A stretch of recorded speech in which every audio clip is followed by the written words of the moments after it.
Welcome back to Donkey Kong Country. We are continuing our wonderful playthrough of this, and oh dear, are you guys cold or what? This level's cool, am I right? No. This is the snow You're not levels. Infamously, well, they're somewhat infamous just for being the more difficult levels in the game. Specifically this one. I mean, I suppose, like, if you're playing normally, but if you're like me and have a bunch of save states and whatnot, it's... Well, yeah, but the part at the end of this level is pretty difficult if you play it legit. Do you have ice physics? Is there ice physics? Yes. Oh, yeah. It's relatively slight, but, It's there. yeah, it's there. Luckily, controlling Diddy helps out with this level a lot. Yeah, and considering you're mostly just jumping and not really kind of like moving on the floor, it's easier to traverse this level. So I have said, I hate ice levels in the past, but this is an exception because I like the aesthetic. I love the level design, and I find these barrel sections to be pretty enjoyable. I like ice levels the most in any game. I like the aesthetic of ice levels, but depending on the game, they can either be really nice or kind of crappy. In this case, though, I kind of like this level, although it can be very difficult towards the end. Luckily, there's a shortcut. That's the good bit. Yeah, it's also doesn't help that there's low visibility with this snow. I believe there's like 16 layers or something. I can't remember the exact number. Maybe not 16, but a huge amount of layers of snow. Snow more.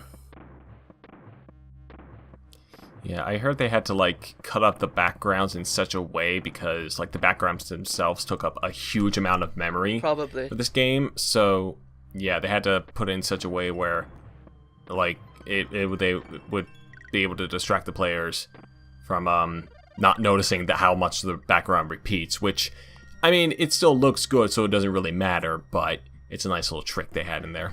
Yeah. You know, it's better than just being lazy and just saying, fuck it. Now we move on to one of the more unique levels of this. Well, it is the most unique level, technically, because there's only one level with this theme. Yeah, and it's freaking gorgeous ice cave. I love the twinkling effects, and I just love the design of these crystals too. It's beautiful level to look at. I personally prefer the ice levels that are kind of like this in Donkey Kong Country 2, just because of the music there.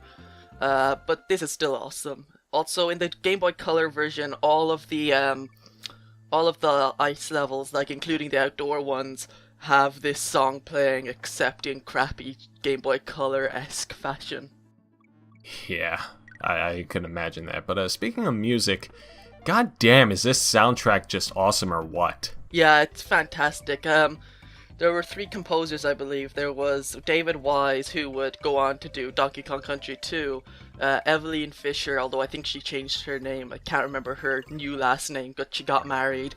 And Robin Beanland also did the funky theme. No Grant Kirkhope yet. No, he Yeah. wasn't involved in the music for this game.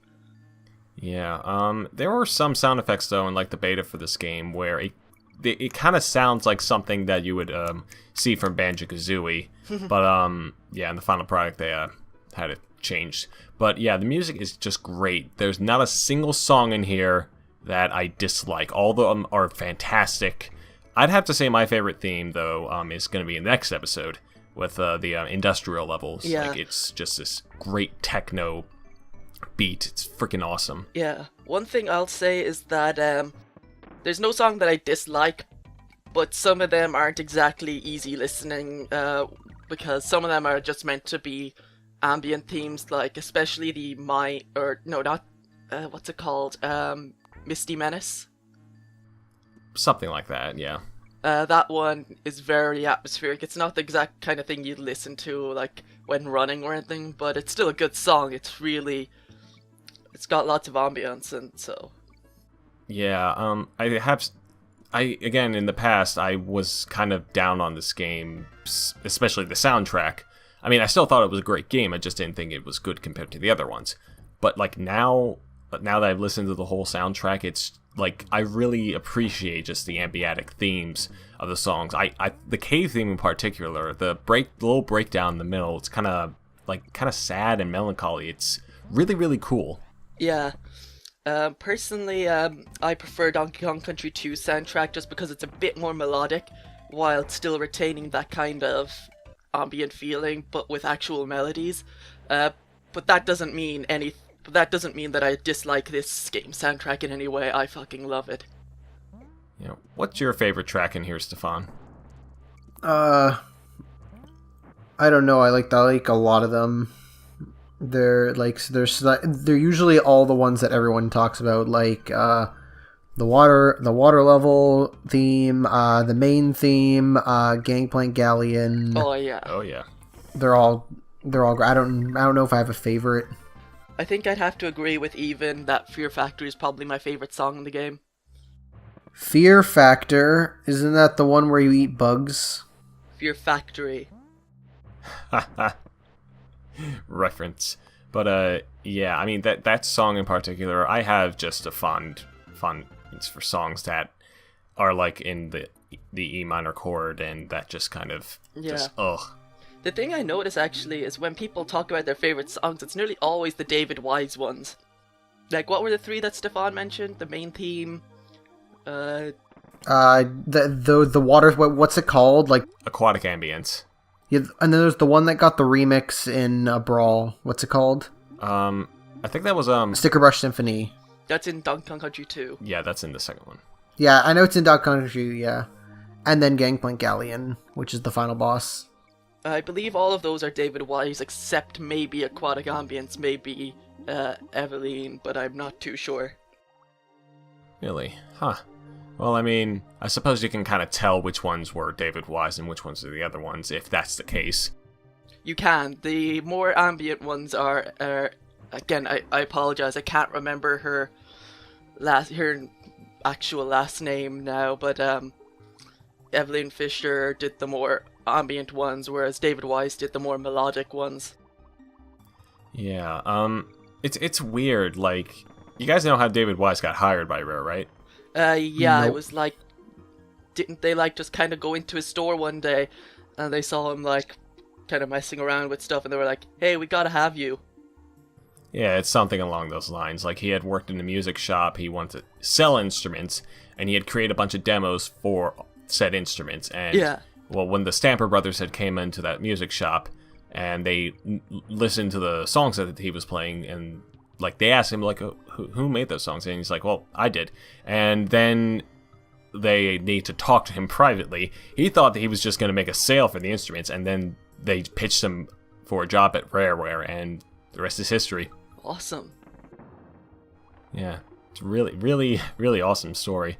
And it's weird. Like, at this time, there's like CD quality music had kind of been coming out in the foreground, although, like, I mean, with consoles like the Sega CD and the Philips CDI, and I mean, of course the PlayStation was probably out by then, but still, like... By this game, no, this was 94. The PlayStation came out in 95. Okay, well, in that case, I suppose they hadn't been quite put up to their advantage, like, for CD quality music, but, like... So they had to kind of deal with the built-in stuff for the SNES, which I know you've voiced your disdain about, but... Well, the thing about the built-in stuff with the SNES is you can use samples, so if you use good quality samples, you can make it sound pretty damn good, and I think this game does a good job at that. Yeah, I mean, it seems like they noticed, like, the limitations of, like, what they could do with the system, and they just brought out the most that they could, and Yeah. I really admire that. The funny thing is the Super Nintendo had quite good capabilities. Sorry, Stefan. Like, I can't remember what the game was. It was some RPG, and it had a full song, like, with lyrics and stuff. Was that Final Fantasy 3? No, you're thinking Final Fantasy VI had a song. No, but that's still not what I'm talking about. That doesn't have actual, vocal lyrics. That just has choir sound, or that just has sort of voice kind of synth sound. But no, there's actually a song that has an actual singing voice. on the cartridge. Interesting. So is a croctopus a crocodile octopus? Probably. It's No, Croctopus is what they call I the octopus enemies in this game. Also, is this level really as seizure-inducing as everyone says? It can not be. It's quite. irritating. It's irritating, though. I suppose. I mean, I'm not really helping my point that I want to make, but I mean, I don't find it quite as irritating. Okay, actually, yeah. I mean, I like the effect that as Squawks turns, he's just kind of facing towards you. Kind of gives like a faux 3D effect, but I mean, yeah, I suppose with this amount of flashing, you could get really annoyed at it. But it's not as much flashing as Mega Man 2. Oh god, yeah. Also another Rambi special stage. Yeah, we already did that in like the past episode, so I just skipped it. Fair enough. Like, for pacing's sake. It's kind of weird her little candy thing is situated off the edge of the snowy world, although it's not reflected in the environment. That seems kind of dangerous. Like, geez, just one avalanche and there it goes. Game over. She dies. Yeah, this is just a recolor of Treetop Town, but Treetops? yeah, treetops. You ever heard of them? Welcome to Treetops. Something tells me we're on a completely different page. I like this stage as well, but again, it's just mainly because I love the design of like the two stages that this is based off of. And again, I want to live here. Like especially here because I like the purple aesthetic. Yeah. It must be slippery though. Oh yeah, fair enough, but You'd probably like fall on your ass and then end up like falling down the tree onto the ground, splat, dead. just like candy. Now, while Winky is awkward to control, like you could still get some really freaking awesome jumps with him, like, and just skip across huge parts of the level. Mm-hmm. I guess it goes to show that while Winky is the worst animal buddy in the game, he still has his uses. We are definitely going to be encountering characters of the same type with the later games, and there's an especially interesting one that I just can't wait to touch on. Recolor. Yeah. It's another beaver. This game is pretty bad for its recolors. Yeah, it's like Is this a Sonic game? I don't know. Maybe it is. But yeah, he just kind of jumps around a bit now. That's different, sure. He jumps higher now, basically, and you can't hit him for a certain amount of jumps every time you hit him. It certainly helps in showing how crap these bosses are. But who knows, maybe we'll get a better boss in the next part. I wouldn't count on it. But